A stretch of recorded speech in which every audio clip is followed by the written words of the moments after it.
उलझती रहें। एपिसोड 5।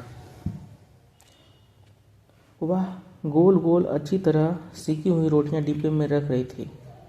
कुछ कुछ टेढ़ी मेढ़ी और थोड़ी सी जली हुई रोटियां बच्चे को दे देती थी, जिन्हें उन्हें बड़े शौक से खाया। और ज़्यादा जली रोटियां उसने खुद खा ली थी, क्योंकि वह सवेरे से भूखी थी। उसे रोटी खाते हुए सास ने देख लिया। अरे कलयुग और किसे कहते हैं। कसम से सवेरे से कुछ नहीं खाया और आप महारानी पेट में ठूंसी जा रही हैं। आजकल की सती सावित्री के हाल तो देख लो। सास की जली कटी सुन कर भी वह चुपचाप अपने काम में मग्न रही। काम निपटा कर अपने कमरे में चली गई। दरवाज़ा बंद कर लिया, परंतु संकल्प नहीं लगाई। सवेरे से काम करते करते थक गई थी, अतः चारपाई पर लेट गई। रात को करीब 10 बजे दरवाज़ा खुलने की आवाज़ सुनते ही चारपाई से उठकर दरवाजे के पीछे छिपकर खड़ी वह एक अनहोनी आशंका से थरथरा रही थी। बलविंदर के पैर लड़खड़ा रहे थे। वह बिना कुछ कहे धाम से चारपाई पर लेट गया।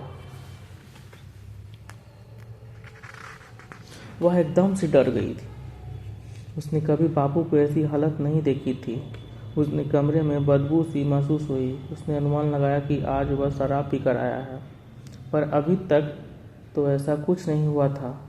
संभव है वह थोड़ी पीकर आता तो और पता न चल सका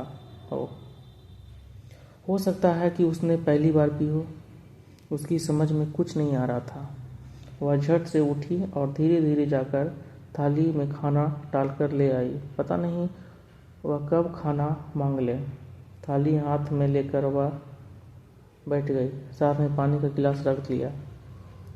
उसे बहुत हैरानी हो रही थी। उसका बापू कभी ऐसी हालत में घर नहीं आया और न ही उसकी बेबे इस तरह खाना लेकर इंतजार करती थी। वह अपनी बहन के घर भी रही, पर वहाँ भी जीजा की ऐसी हालत उसने कभी नहीं देखी थी।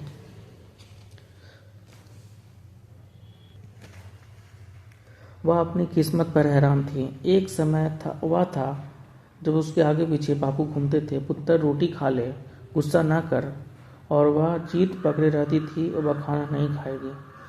उसे क्यों डांटा बिना मतलब के ही। यद्यपि उसके पेट में चूहे कूदते रहते थे, परंतु ऊपर से यह दिखावा करती थी वह खाना नहीं खाएगी। फिर बापू कहते, अच्छा कल तेरी पसंद की जलेबी ला कर दूंगा, अब तो खा ले मेरे पुत्र। जलेबी का वादा देकर वह खूब नखरे करके मानो एहसान जताती हुई बापू के हाथों से खाना खाती। आज वह खाना लेकर बैठी है, इंतजार कर रही है। अपनी सजा की वजह से भी उसे मालूम नहीं है। अपनी सजा भी उसे मालूम नहीं है। पता नहीं कितनी रात बीत गई होगी। उसने घड़ी देखने की कोशिश नहीं की। धीरे धीरे उसे नींद ने आकर घेरा और जब उसकी आंखें खुली तो 5 बज चुके थे। थाली उसी प्रकार उसके हाथ में थी। बैठी ही सो गई थी।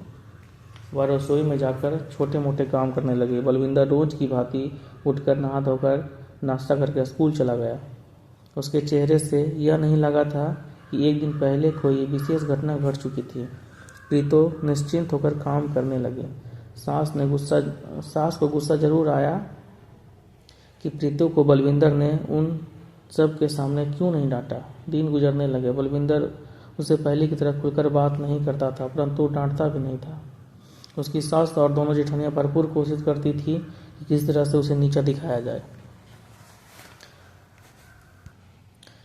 एक दिन सरसों का साग बनाना था। प्रीतो ने कभी साग नहीं बनाया था। बोरी बिछाकर सास बैठ गई और उसके पास दोनों जेठानियां सुई धागे से बच्चों की फटे कपड़े सीने के बहाने बैठ गई। प्रीतो की समझ में न आया कि साग दाती से कैसे काटा जाए। पहले तो उसने चाकू से ही काटने की सोची, परंतु उसने हार मानना नहीं सीखा था। हटी थी, अतः दांती लेकर बैठ गई। धीरे धीरे साग काटा। हथेलियाँ थोड़ी सी छिल गई, खून भी निकला, परंतु उसने उन सबको प्रदर्शित नहीं होने दिया। साग धोकर मिट्टी की हांडी में चढ़ा दिया। साग घोटना उसे नहीं आता था। धीरे से बहाना बनाकर पड़ोस की ताई से पूछ कर आई और पूरे आत्मविश्वास के साथ साग बनाया।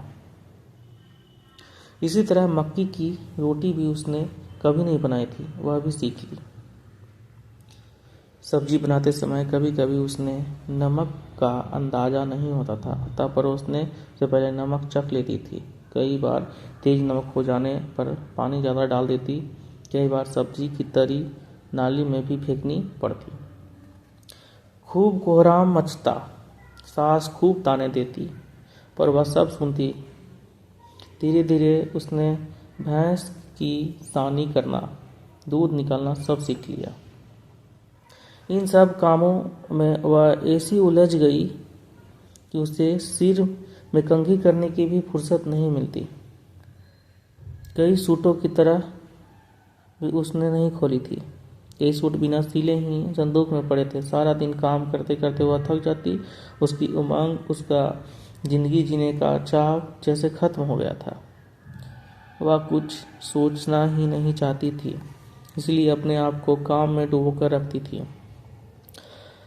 बलविंदर अच्छी तरह हंसकर बात नहीं करता था। प्रीतो की हिम्मत नहीं थी कि वह वजह पूछे। लोहड़ी का त्यौहार आया।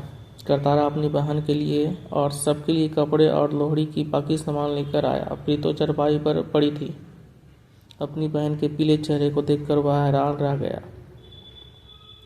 तबीयत खराब थी, परंतु उसने अपने भाई को अपना दुख नहीं बताया। हंसकर बात करती रही, जबकि 2 दिन पहले उसने एक साथ एक बहुत बड़ा हादसा गुजरा था।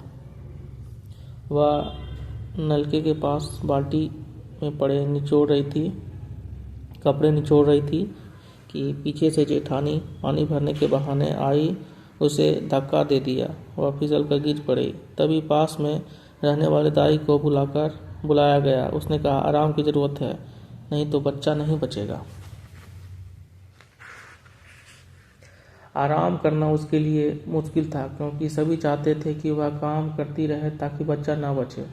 वह करतारे से गले मिलकर बहुत रोई, परंतु अपने बेबे के पास जाने के लिए भी जिद नहीं कर सकी थी। उसे डर था कि सब मिलकर उसके पीछे उसके पति को कान न भर दें। वह अपनी लड़ाई खुद लड़ना चाहती थी, बापू बेबे के बिना दखलंदाजी। करतारे, इसे अपने साथ ले जा, मैं तो बीमार रहती हूँ, इसकी सेवा कौन करेगा। सास की आज्ञा सुनते ही उसे हैरानी हुई, परंतु आज्ञा का उल्लंघन करने की हिम्मत घर में किसी की नहीं थी। अतः उसने चुपचाप करतारे के साथ जाना पड़ा। बलविंदर ने एक बार भी रुकने के लिए नहीं कहा और न ही जल्द आने के लिए कहा।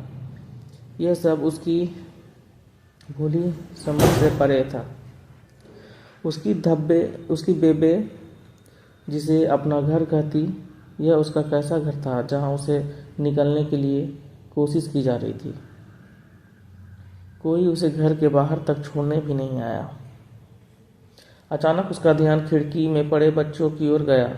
वह डरे समय से धीरे धीरे आवाज दे रहे थे और रो रहे थे, चाची ना जाओ चाची। उसकी आंखें के कोने से लुढ़के आंसुओं को दुपट्टा ठीक करने के बहाने से पोंछ लिया। करतारे के साथ बस में बैठी वह सोच रही थी कि आज वह सही मायने में बेघर हो गई है। उसका अपना घर वह नहीं है जहां वह पैदा हुई थी। उसका अपना घर वह भी नहीं है जहां वह विवाहिता बनकर गई थी। अगर वह अपना घर होता तो उसकी मर्जी के खिलाफ कौन उसे घर से भगाने की हिम्मत रखता। तो क्या उसका अपना आश्रय बस है जिससे कुछ समय के लिए उसे अपनेपन का आश्रय दिया। क्या ये रास्ते उसके अपने हैं जो उसके ससुराल और मायके के गांव को आपस में मिलाते हैं और जो उसे कभी मायके की ओर ढकेल देते हैं और कभी ससुराल की ओर। सोचकर उसका सिर घूमने लगा। उसने झट से अपनी आंखें बंद कर ली। उसका शरीर भी बुरी तरह से टूट रहा था। उसे अनुभव हो रहा था कि उसके अंगों के जोड़ खुल रहे हैं और मालूम नहीं कब उसे अलग हो जाए। मन तन पर हावी था या तन मन पर, उसे कुछ पता नहीं था। शायद दोनों एक दूसरे पर हावी थे। अपने जीवित होने का एहसास उसने केवल मात्र अपने सांसों के माध्यम से हो रही थी।